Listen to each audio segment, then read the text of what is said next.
Hi everyone, it's Mrs. Camp here, and I'm here to talk to you about your education, particularly when you return to school and how you can really make a difference. I'm going to talk about two themes throughout this. We're going to talk about our commitment and we're going to be talking about our consistency as well. So to start off, I've got a video that I want to show you, so have a little watch of the video first. Off you go.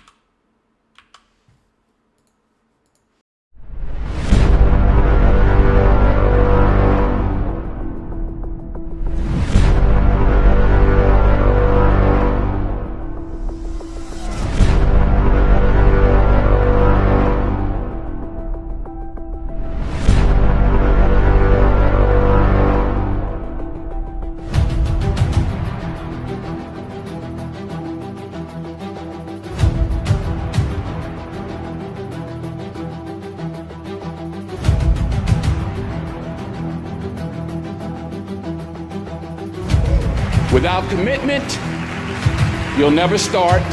But more importantly, without consistency, you'll never finish. Make a choice. You just decide what it's going to be, who you're going to be, how you're going to do it. Just decide.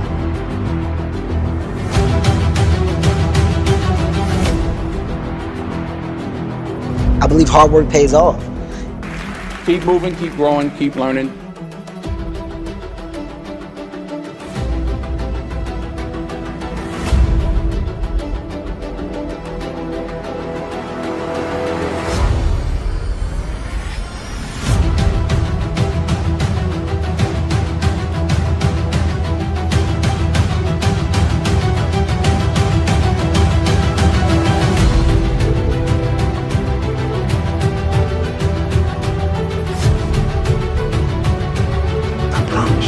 Keep pushing.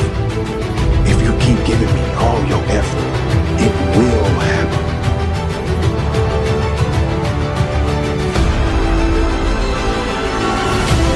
It is going to get hard and you're going to want to quit sometimes, but it'll be colored by who you are and more who you want to be.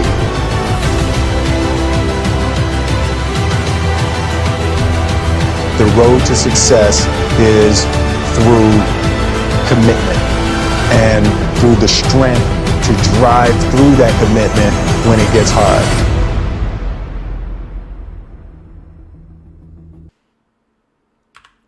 So, what can you do to improve your academic achievement? I've got a few tasks today that I'd like you to reflect on or make a note of somewhere that are going to help you improve your academic achievement when you come back to school. So the first thing we're going to do is we're going to reflect on where we are at the moment. And you can see on the screen that there's a grid and it goes from not understanding to understanding and enjoying to not enjoying. First thing I'd like you to do is I'd like you to plot for every subject where you would put them on that grid. So for example, me, as a language teacher, I'm going to pick Spanish and I'm going to say that I understand Spanish and that I'm enjoying it, so I'm going to be putting that in the top right corner. However, maybe I'm not so good at another subject, so I'm not really understanding it, and maybe I'm not enjoying it, so I'm going to put that down in the bottom left corner.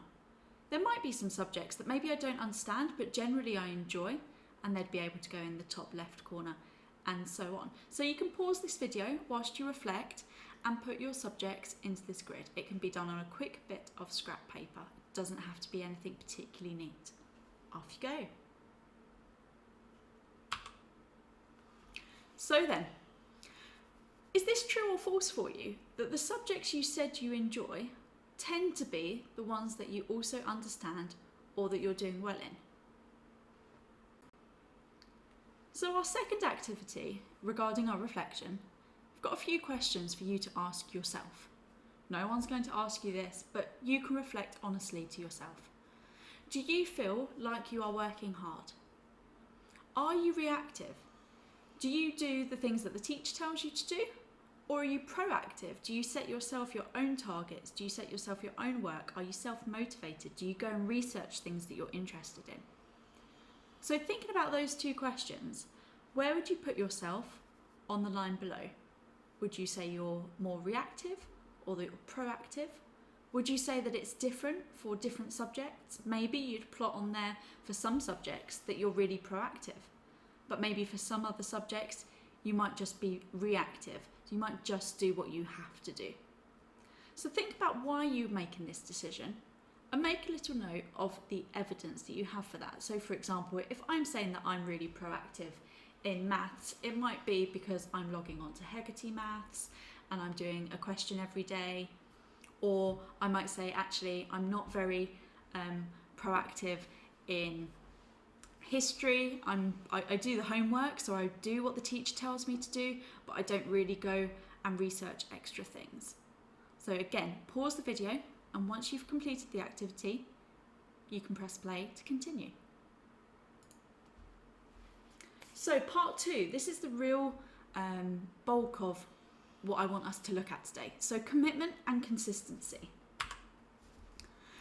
List the 3 subjects you are committed to improving. Now, thinking back to that very first activity, it's really easy to commit to subjects that we enjoy and that we're already good at.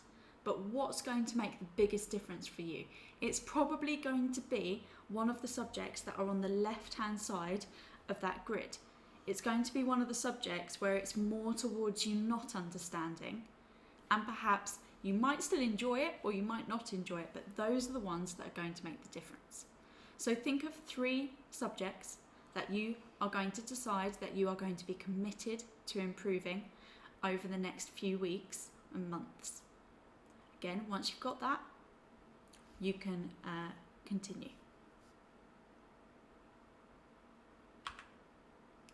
So now you need to think about, what's your plan? How are you going to commit? So how are you going to be more proactive? What target are you going to set yourself? Sometimes it's hard to think of those targets. So what you could do is you could think of 3 or 4 pupils who you think are working harder than you.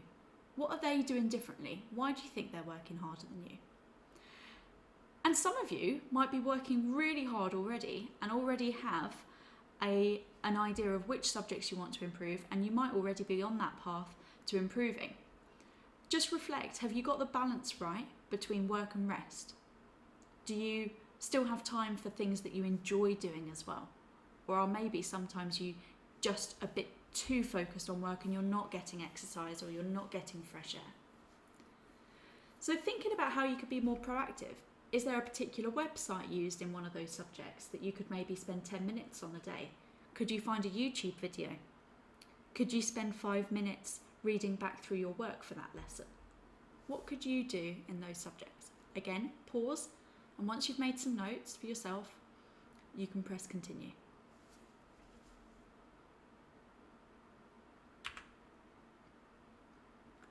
So our final bit is about how are we going to be consistent. We could put so much effort into making a plan, and sometimes we just can't stick to it. So how can you make sure that your plan is realistic? Realistically, are you going to spend 2 hours a night on maths and then another 2 hours on your science? Are you going to do an extra 4 hours of work a night? It's unlikely. You need that balance between work and rest. What is realistic? Is it realistic for you to do an extra 15 minutes before you're called for dinner? Could you maybe make a few revision cards every day, just for a couple of subjects? Then think about, what are your rewards? What motivates you? Some of us are intrinsically motivated. That means we're motivated by ourselves and the want to do as well as we can possibly do. Now, sometimes we're all extrinsically motivated. So we're motivated by things like chocolate, or maybe if I do this piece of work now, that means that I can have an extra 2 hours gaming. Or we might be motivated by the thought of getting really good grades at GCSE or A-level, or even just in our end of year exams. So what are your rewards? How are you going to reward yourself? The third bit is about having someone hold you accountable. So who else is going to know about your plan? Who's going to check in with you and say, oh, you know, you said you were going to do that task today. Have you done it? Who could that be? Could that be a friend where you do that with each other? Or maybe a parent, a sibling, an aunt, an uncle? Maybe it's your form tutor. And finally, how will you know if your plan is helping you to improve? What is success going to look like for you? Is it going to be that your teacher notices an improvement in your attitude to learning? Is it going to be that next time you have a mini test that you're going to do better than last time? What's that going to look like? What is that success going to look like?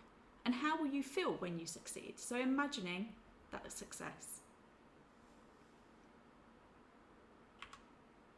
So that was a short session. There were lots of activities, and really it's down to you about how you engage with those activities and what you do next. This is your education, and it's you that can really make the difference.